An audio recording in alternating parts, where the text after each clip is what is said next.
আসসালামু আলাইকুম প্রিয় দর্শক। মসজিদ মাদ্রাসা শুধুমাত্র ইবাদতের জায়গা নয়, বরং এটি সত্যের ডাক এবং অন্যায়ের বিরুদ্ধে প্রতিবাদের একটি মঞ্চ।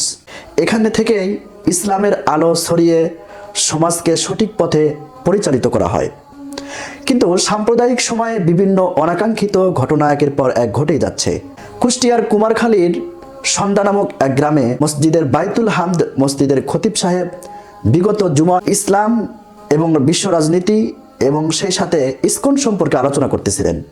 এই ইসকন সম্পর্কে আলোচনা করার অপরাধে সেখানকার শমশের নামের এক কমিটির ব্যক্তি, অর্থাৎ মসজিদ কমিটির শমশের নামে এক ব্যক্তি তাকে চরম পর্যায়ে অপমান করেন, লাঞ্ছিত করেন এবং তার সাথে সহযোগীরা তাকে চরম পর্যায়ে অপমান করেন। এই ঘটনা সামাজিক যোগাযোগ মাধ্যমে ছড়িয়ে পড়লে স্থানীয় ওলামায়ে কেরাম সাথে আশেপাশের মুসল্লিগণ উপস্থিত হন এবং তাদের উপস্থিতিতে অভিযুক্ত ব্যক্তিদেরকে প্রকাশ্যে ক্ষমা চাইতে বলেন এবং তাদেরকে মসজিদ কমিটি থেকে বয়কট করা হয়।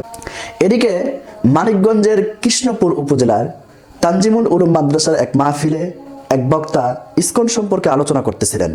তাকেও সেখানে মাহফিল বন্ধ করে চরম পর্যায়ে অপমান করে সেখান থেকে বের করে দেওয়া হয় এবং পরের দিন ওই মাদ্রাসার মুতামিমকেও চরম পর্যায়ে লাঞ্ছিত অপমান করে মাদ্রাসা থেকে বের করে দেওয়া হয়। এদিকে বিরানীবাজার সরকারি কলেজ জামে মসজিদের খতিব সাহেব জুমার খুতবায় ইসকন সম্পর্কে আলোচনা করতেছিলেন। তাকেও জিম্মি হোটেলের মালিক জসিমউদ্দিন নামে এক ব্যক্তি তাকে চরম পর্যায়ে লাঞ্ছিত করেন এবং ইসকন সন্ত্রাসী লীগ তাদের সমর্থনে ওই খতিব সাহেবকেও চরম পর্যায়ে লাঞ্ছিত করেন।